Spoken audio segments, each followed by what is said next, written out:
Hello and good morning students. I hope आप सब लोग अच्छे होंगे। आज हम कंटिन्यू करने वाले हैं चैप्टर नंबर 4। इसमें जो फर्स्ट टॉपिक रहेगा हमारा रहेगा टाइप ऑफ डिसऑर्डर्स। ठीक है, हम कंप्लीट कर चुके हैं concept of disability, concept of disorder और टाइप ऑफ डिसेबिलिटी हम कंप्लीट कर चुके हैं। तो आज हम यहाँ से स्टार्ट करते हैं टाइप ऑफ डिसऑर्डर से।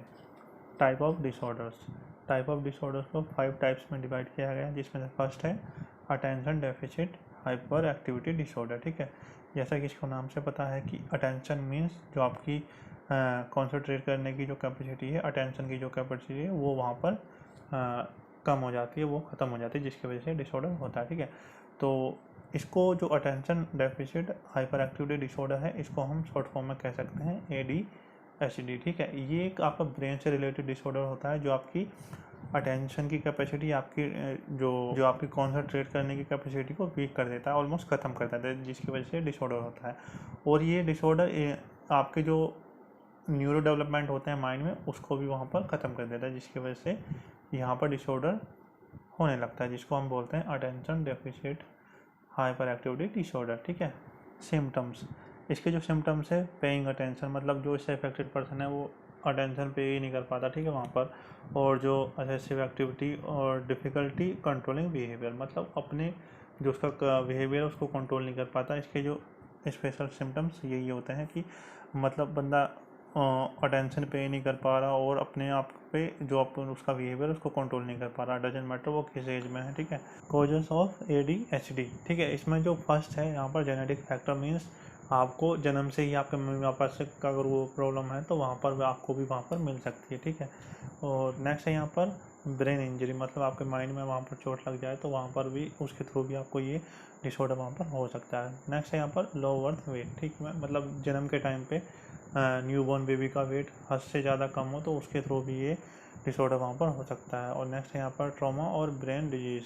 ठीक है, यहाँ पर अगर माइंड में और आपके ब्रेन में कोई भी बीमारी है उसकी वजह से भी यहाँ पर ये डिसऑर्डर वहाँ पर हो सकता है। ठीक है, इसमें जो इसके टाइप्स है इनअटेंशन, हाइपर एक्टिविटी, इम्पल्सिविटी। ठीक है, तो यहाँ पर आपको इनको नोट डाउन करने की नीड नहीं है, आपको सिम्टम्स और कॉजेस ऑफ ADHD मतलब अटेंशन डेफिसिट हाइपर एक्टिविटी के आपको यही लिखना है सिम्टम्स, आपकी इसको डेफिनेशन लिखनी है, इसको एक्सप्लेन करके यहाँ पर आपको सिम्टम्स लिखने हैं और आपको कॉजेस ऑफ ADHD लिखना है, इनको आपको लिखने की नीड नहीं है। ठीक है, नेक्स्ट डिसऑर्डर है यहाँ पर सेंसरी प्रोसेसिंग डिसऑर्डर। ठीक है, इसके नाम से आपको क्लियर हो रहा होगा, सेंसरी मतलब सेंसर, जो हमारी बॉडी में सेंसर होते हैं उसको प्रोसेसिंग करने में वहाँ पर प्रॉब्लम आती है, जिसको कहते हैं सेंसरी प्रोसेसिंग डिसऑर्डर। ठीक है, मतलब जो हमारी बॉडी में सेंसर्स होते हैं, मतलब जो सेंसर पार्ट होते हैं, जैसे कि कान है आपका, टंग है आपकी, ठीक है, हाथ है आपके, हाथ से आप छू के पता लगा सकते हो ये चीज़ ठंडी है, ये चीज़ गर्म है, तो ये क्या है, ये सेंसर है। ठीक है, इसके प्रोसेसिंग करने में वहाँ पर प्रॉब्लम आती है, जिसको हम बोलते हैं सेंसरी प्रोसेसिंग डिसऑर्डर। ठीक है, इसके जो सिम्टम्स होते हैं, मतलब इंसान सुन के पता नहीं लगा सकता ये जो आवाज़ है तेज़ है या कम है, टच करके पता नहीं लगा सकता ये चीज़ ठंडी है या गर्म है। ठीक है, टेस्ट करके पता नहीं लगा सकता कि इसका ये क्या टेस्ट है। तो ये सब ये जो सेंसर होते हैं इससे अफेक्टेड हो जाते हैं, जिसकी वजह से सेंसरी प्रोसेसिंग डिसऑर्डर वहाँ पर होता है, देखने को मिलता है कि इनके थ्रू मतलब ये चीज़ें यहाँ पर अफेक्टेड हो जाती है, तो पता चलता है कि यहाँ पर बंदे को सेंसरी प्रोसेसिंग डिसऑर्डर हो सकता है या यहाँ पर है। ठीक है, तो जिसके जो कॉजेस होते हैं वो ये फर्स्ट है यहाँ पर जेनेटिक फैक्टर्स। ठीक है, वही वो आपके मम्मी आपको ये प्रॉब्लम है तो आपको जन्म से ये प्रॉब्लम आपको फेस करनी पड़ सकती है, मतलब जो डिसऑर्डर है वहाँ पर हो सकता है। ठीक है, और नेक्स्ट है यहाँ पर लो बर्थ वेट। ठीक है, यहाँ पर मतलब अगर न्यू बॉर्न बेबी है उसका वेट 10 से ज़्यादा कम है तो उसको भी ये प्रॉब्लम वहाँ पर हो सकती है।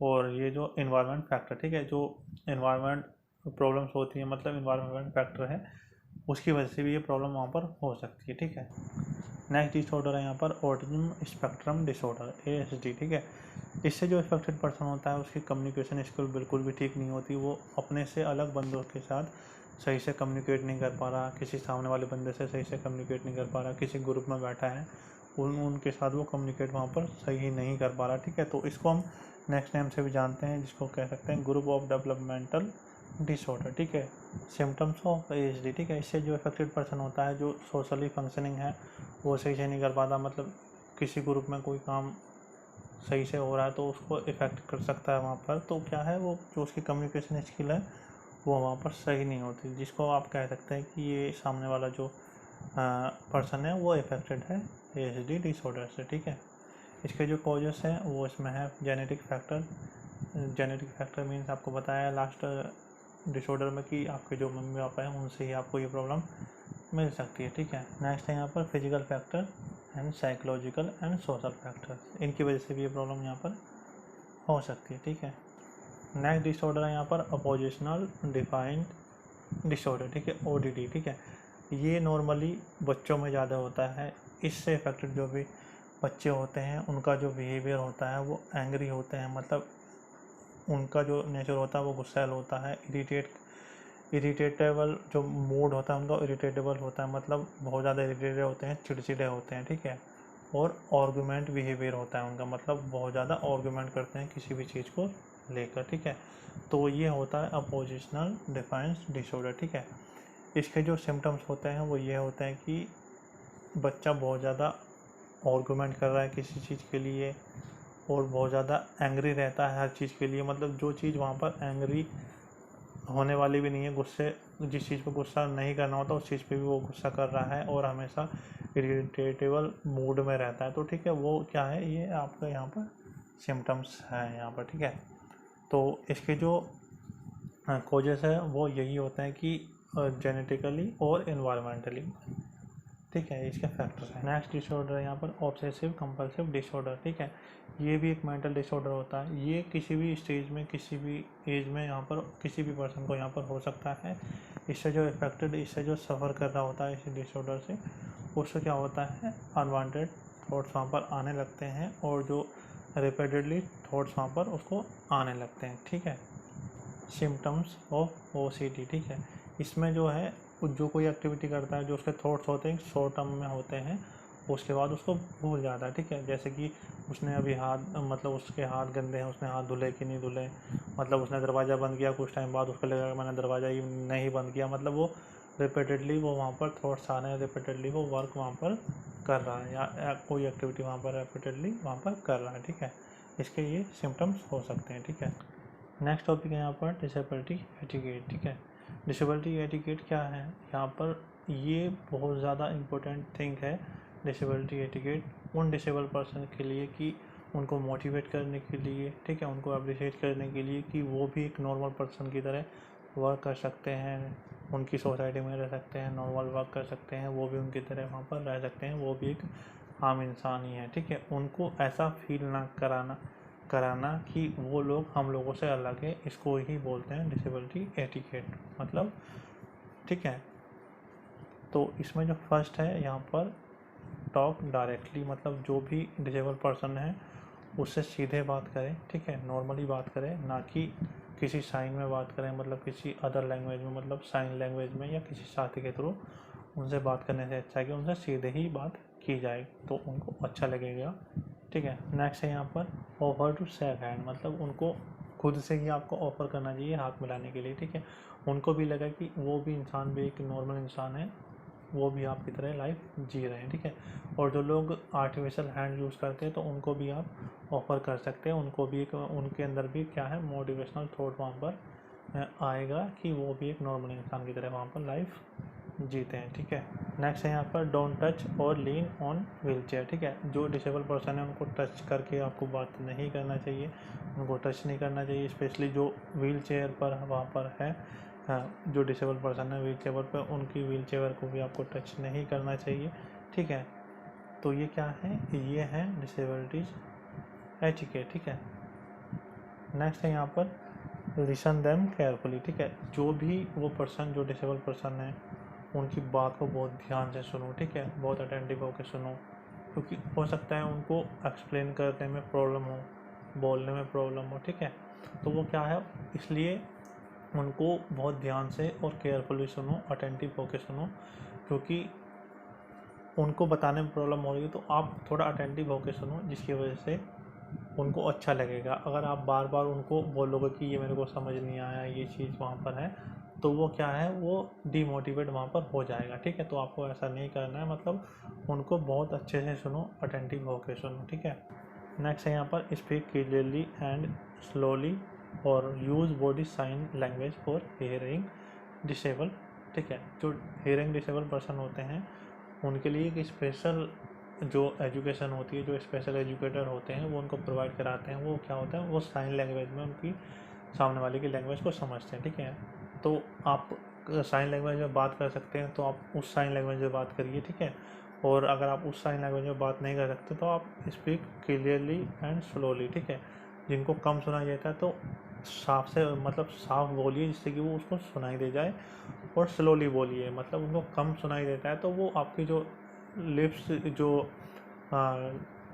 लैंग्वेज है वो उसको पढ़ सके। ठीक है, तो ये क्या है, स्पीक क्लियरली मतलब जिसको कम सुनाई देता है तो वो स्पीक क्लियरली मतलब उनके लिए आप थोड़ा सही से बोले जिससे वो उनको सुनाई दे जाए, और आप उनके लिए स्लोली बोल सकते हैं जिससे कि आपको वो आपकी लिप लैंग्वेज को वहाँ पर समझ सके। ठीक है, और हो सकता है कि अगर आप जो उनकी साइन लैंग्वेज होती है अगर आप उनको जानते हैं तो उसमें आप बात करें। ठीक है, नेक्स्ट टॉपिक है यहाँ पर strategies to make physical activities. तो जो आपको स्ट्रेटजी बनानी है उन लोगों के लिए जो स्पेशल नीडेड पर्सन है। ठीक है, उनके लिए स्ट्रेटजी बनानी है कि कैसे फिजिकल एक्टिविटी उनके लिए कराई जाए, उनके लिए असेंबल की जाए फिजिकल एक्टिविटी। ठीक है, तो उनके लिए डिफरेंट यहाँ पर पॉइंट दिए हैं। इसमें फर्स्ट है यहाँ पर activity according to individual ability. ठीक है, जो आप एक्टिविटी करा रहे हैं उस इंडिविजुअल पर्सन में वो एबिलिटी है जिसको वो कर सकता है, तो उसके अकॉर्डिंग आपको एक्टिविटी वहाँ पर रखनी चाहिए। ठीक है, नेक्स्ट है यहाँ पर मॉडिफाई इक्विपमेंट्स। ठीक है, जो नॉर्मल इक्विपमेंट होते हैं उनको मॉडिफाई करना चाहिए उन बच्चों के लिए जो डिसेबल होते हैं। ठीक है, सपोज दैट कि जो हर्डल्स रेस है, ठीक है, मान लो नॉर्मली जो हर्डल रेस होती है वो काफ़ी ऊंची होती है, तो उनके लिए जो स्पेशल नीडेड स्टूडेंट्स हैं उनके लिए उसको मॉडिफाई करना चाहिए जिससे कि वो उस एक्टिविटी को ईजिली वहाँ पर कर सके। मॉडिफाई उन इक्विपमेंट को मॉडिफाई करना चाहिए जो उस एक्टिविटी में वहाँ पर यूज़ हो रहे हैं। ठीक है, नेक्स्ट है यहाँ पर सिंपल एंड ईजी रूल्स। ठीक है, आपको ये बहुत ज़्यादा इंपॉर्टेंट थिंग है यहाँ पर सिंपल एंड ईजी रूल्स। ठीक है, जो भी आप एक्टिविटी करा रहे हैं उनके रूल्स बहुत सिंपल होने चाहिए, ईजी होने चाहिए, क्योंकि उनको समझने में प्रॉब्लम ना हो जिसके थ्रू वो आसानी से उस एक्टिविटी में पार्टिसिपेट कर पाएँ, उस एक्टिविटी को वहाँ पर एंजॉय कर पाए। ठीक है, नेक्स्ट है यहाँ पर मोटिवेटेड टू पार्टिसिपेट फ्रीली। ठीक है, जो पार्टिसिपेट है उनको फ्री माइंड होकर मोटिवेट करना चाहिए, उनको अप्रिशिएट करना चाहिए जिससे वो उन एक्टिविटी को अच्छे से कर सके और आगे आने वाली भी एक्टिविटी को भी अच्छे से एंजॉय कर सके और मोटिवेट हो सके आने वाली एक्टिविटी में पार्टिसिपेट करने के लिए। ठीक है, नेक्स्ट है यहाँ पर well instructed and trend properly. ठीक है, जो उन बच्चों को इंस्ट्रक्ट करता है उनको वेल ट्रेंड होना चाहिए, मतलब उनको अच्छे से ट्रेन करना चाहिए। ठीक है, उस एक्टिविटी के लिए जो एक्टिविटी आप करा रहे हैं। ठीक है, आप कोई स्पेशल नीडेड स्टूडेंट के लिए एक रेस करा रहे हैं। ठीक है, तो उनको उसके लिए आपको अच्छे से इंस्ट्रक्शन देने चाहिए, वहाँ पर उनको ट्रेन करना चाहिए उस एक्टिविटी से पहले। ठीक है, जिससे कि वो उस एक्टिविटी को अच्छे से परफॉर्म वहाँ पर कर पाए। ठीक है, नेक्स्ट है यहाँ पर इनकरेज फ्रॉम स्पेक्टेटर। ठीक है, जो देखने वाले हैं उस एक्टिविटी को उनको होना चाहिए कि वो उन बच्चों को इनकरेज करें, मोटिवेट करें, अप्रिशिएट करें।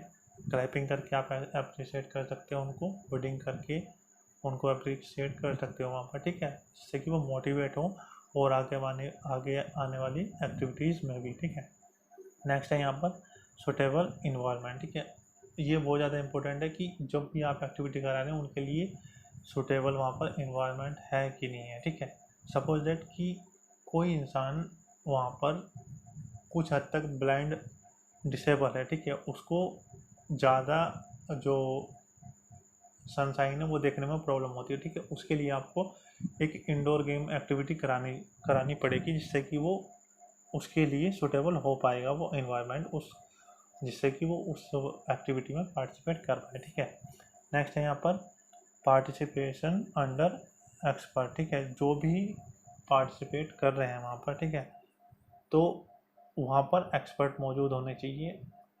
वो एक्सपर्ट जो उनकी देख रेख करते हैं, उनको एक्टिविटी कराते हैं वो सब वहाँ पर मौजूद होने चाहिए, ठीक है। क्योंकि अगर कोई प्रॉब्लम होती है वहाँ पर तो वो उनको वहाँ पर हैंडल कर सके, ठीक है। अब बात कर लेते हैं नोट्स की। आपको नोट्स कैसे बनाने हैं। यहाँ पर टाइप्स ऑफ डिसऑर्डर की हेडिंग डाल के फर्स्ट डिसऑर्डर लिख लेना है, ठीक है। उस यहाँ से अटेंशन से और टाइप्स तक आपको यहाँ पर कर लेना, ठीक है। इसके सिम्टम्स आपको लिखने हैं और कॉजेस आपको यहाँ पर लिखने हैं। ये तीनों हेडिंग आपको नहीं लिखनी है, ठीक है।